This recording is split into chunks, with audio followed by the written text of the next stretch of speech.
अस्सलामु अलैकुम रहमतुल्लाहि व बरकातुहू। बिस्मिल्लाहिर्रहमानिर्रहीम। ऐसे कौन से 3 अमल है जो मियाँ बीवी के करने से घर में परेशानियाँ आती है? इस बारे में हजरत अली रजी अल्लाह ताला अन्हु का फरमान सुनिए और इस वीडियो को आखिर तक जरूर देखिएगा। मियाँ बीवी के 3 काम घर में गुर्बत लाते हैं। ये 3 काम कभी मत करना। अगर करोगे तो याद रखना, गुर्बत का समुंदर तुम्हारे घर को डुबो कर रख देगा। तुम लोग गुर्बत के दलदल में फंसते चले जाओगे, परेशानियां और मुसीबतों के दलदल में धंस जाओगे। इस तरह धंसोगे कि कोई रास्ता ही नहीं मिलेगा। आखिर वो 3 काम है कौन कौन से जिसके करने से इंसान तंग हो जाता है, इंसान मुसीबतों और मुख्तलिफ बीमारियों में मुब्तला रहता है। सोने के ईंटों से बनाया हुआ घर जहन्नुम के घड़ों में से एक घड़ा बन जाता है। आखिर मियाँ बीवी के वो 3 काम है वो कौन कौन से? आइए हजरत रज़ियल्लाहु ताला अन्हु से जानते हैं कि वो 3 खतरनाक काम कौन कौन से है। एक शख्स बड़ी दूर से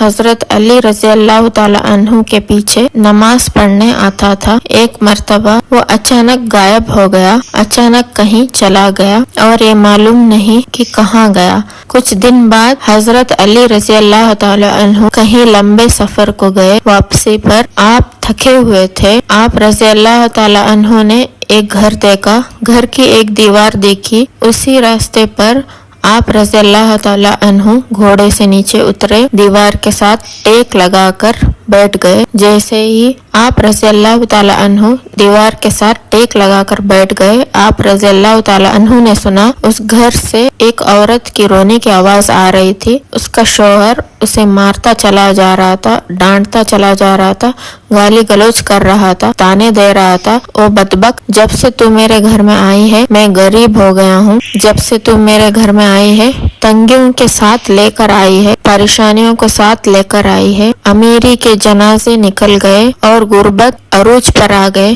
तू मेरे लिए क़यामत बनकर आई है, तू मेरे लिए अज़ाब बनकर आई है। बीवी आगे से रो रही थी। हजरत अली रज़ियल्लाहु ताला अन्हु ने सुना। आप उठे, उनके घर का दरवाजा खटखटाया। वो शख्स बाहर निकला तो देखकर पता चला ये वही शख्स का घर है जो मेरे पीछे नमाज पढ़ता था और अचानक गायब हो गया था। हजरत अली रज़ियल्लाहु ताला अन्हु ने फरमाया, अपने बीवी को लेकर आ जाओ। उसकी बीवी आ गई, दोनों सामने खड़े हो गए। अब हजरत रज़ियल्लाहु ताला अन्हु ने फरमाया, ये बता बीवी को क्यों डांट रहा था, बीवी को क्यों रुला रहा है, क्यों तड़पा रहा है?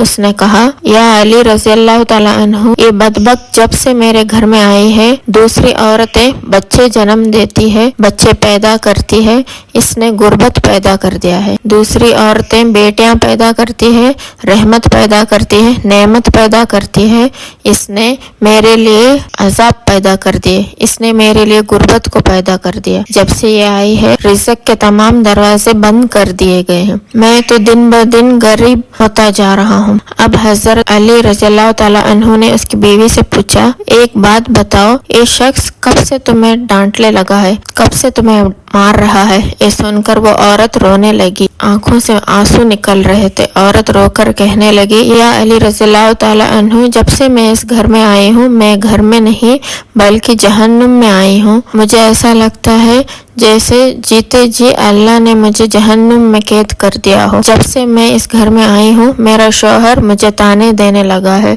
कि तेरे बाप ने मुझे जहेज नहीं दिया, क्योंकि मेरा बाप गरीब था, मेरे बाप के पास कुछ नहीं था। शादी से पहले तो ये कहता था मुझे कुछ न दो, मैंने कुछ नहीं लेना, और अब जब ब्याह कर ले आया तो फिर मुझे ताने देने लगा, तेरे बाप ने तो मुझे कुछ नहीं दिया, ये चारपाई मेरी है, ये बिस्तर मेरा, ये घर मेरा, सब कुछ मेरा है, तेरा है क्या? मुझे ताने देने लगा और गैर औरतों के सामने मुझे बेइज्जत करता है, गैरों के सामने मेरी तज़लील करता है, मुझे रुस्वा करता है। इसने कभी भी मेरे साथ प्यार से बात नहीं की। आखिर मैं भी तो इंसान हूँ। हर औरत की ख्वाहिश होती है कि उसका शौहर उससे प्यार से बात करे, मोहब्बत से बात करे, प्यार बांटे और इखलाक बांटे। लेकिन इसके अंदर ना तो मैंने प्यार देखा ना मोहब्बत देखी, نہ اچھا اخلاق دیکھا۔ یہ جب باہر جاتا ہے باہر والوں کے سامنے تو ایسا مومن، متقین اور پرہیزگار دکھائی دیتا ہے، لوگ کہیں یہ کوئی اللہ کا ولی آ رہا ہے۔ جیسے ہی گھر آتا ہے فرعون بن جاتا ہے، اس نے تو میری زندگی اجیرن بنا دی ہے، اب یہ مجھے مارتا ہے، کہتا ہے میرے گھر سے نکل جاؤ، لیکن میں اس کا گھر چھوڑ کے نہیں جا سکتی۔ یا امیر المومنین رضی اللہ تعالیٰ عنہ، میرے ماں باپ فوت ہو گئے ہیں، اب اس کے سوا اس دنیا میں ابھی کوئی نہیں ہے، اسے چھوڑ کر میں نہیں جاؤں گی، یہ مجھے مارتا ہے تو مارتا رہے، مجھے ڈانٹ قبول ہے، ضلالت بھی قبول ہے، رسوائی بھی قبول ہے، مجھے سب کچھ قبول ہے، لیکن کم سے کم اس کو بولو کہ مجھے گھر سے نہ نکالے۔ اب دونوں کو مخاطب کرتے ہوئے حضرت رضی اللہ تعالیٰ عنہ نے فرمایا، اے نہ کہا کرو کہ بیوی آئی ہے ساتھ غربت لے آئی ہے، ہرگز نہیں۔ انسان کے اپنے گناہ ہوتے ہیں، انسان کے اپنے کرتوت ہوتے ہیں جو اللہ کو ناپسند ہوتے ہیں، تو اللہ تعالیٰ غربت کو حکم دیتا ہے کہ اس کے گھر داخل ہو جاؤ۔ غربت کو کس نے پیدا کیا؟ تنگیوں کو کس نے پیدا کیا؟ اللہ نے۔ اب یہ غربت، یہ تنگی اللہ کے حکم کے آگے ایسے بھاگتے دوڑتے نظر آتے ہیں، پھر اللہ حکم دیتا ہے کہ پریشانیاں اس کے گھر کے اندر داخل ہو جاؤ، غربت اس کے گھر کے اندر داخل ہو جاؤ، تو بندہ دن بدن تنگ ہوتا نظر آتا ہے، پریشان ہوتا نظر آتا ہے۔ بیوی کے آنے پر غربت نہیں آئی، بیوی کے آنے سے تنگیاں نہیں آئی، انسان کے اپنے گناہ ہوتے ہیں جو اللہ کو ناپسند ہوتے ہیں، اور اللہ تعالیٰ انہیں آزمائش میں ڈالنے کے لیے غربت، پریشانیاں ان کے گھر بھیج دیتی ہے۔ حضرت رضی اللہ تعالیٰ عنہ نے فرمایا، میاں بیوی کے 3 کام گھر میں غربت لاتے ہیں، یہ 3 کام کبھی بھول کر بھی نہ کرنا۔ دونوں نے پوچھا، یا علی رضی اللہ تعالیٰ عنہ، وہ 3 خطرناک کام کون کون سے ہیں؟ علی رضی اللہ تعالیٰ عنہ نے فرمایا، پہلا کام بیوی کو گالیاں دینا۔ جو شخص بیوی کو گالیاں دیتا ہے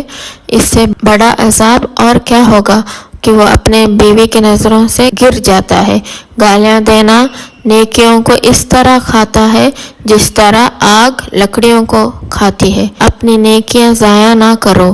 نمبر 2، ہر وقت، ہر گھڑی، ہر لمحے ایک دوسرے سے صلح لہجہ اپناتے رہے۔ یہ عمل بھی غربت کا سبب ہے۔ اچھا سوچنے کے بجائے غلط سوچنا، اللہ کے آگے جھکنے کے بجائے ایک دوسرے کو طعنے دیتے ہوئے وقت برباد کرنا، ایسا کرنے سے گھر میں غربت آتی ہے، رزق کے دروازے بند ہو جاتے ہیں، رحمت کے فرشتے ایسے گھر میں نہیں آتے۔ نمبر 3، شیطان کو راضی کرنا، ایک کام بھی غربت کا سبب بنتا ہے۔ جو شخص اللہ کو ناراض کرتا ہے دراصل وہ شیطان کو راضی کرتا ہے۔ بیوی کو مارنا، ڈانٹنا، ایک کام کر کے تم اللہ کو ناراض کرتے ہو اور شیطان کو راضی کرتے ہو، پھر رحمت کے فرشتے تمہارے گھر میں کیسے آئیں گے؟ یہ 3 کام کبھی نہ کرنا، اگر کرو گے تو یاد رکھنا غربت کی دلدل میں پھنس جاؤ گے۔ اللہ تعالی ہمیں ایسے عمل کرنے سے بچائے رکھے، دین کی سمجھ نصیب فرمائے اور 5 وقتی نماز پڑھنے کی توفیق عطا فرمائے۔ آمین ثم آمین۔ السلام علیکم ورحمۃ اللہ وبرکاتہ۔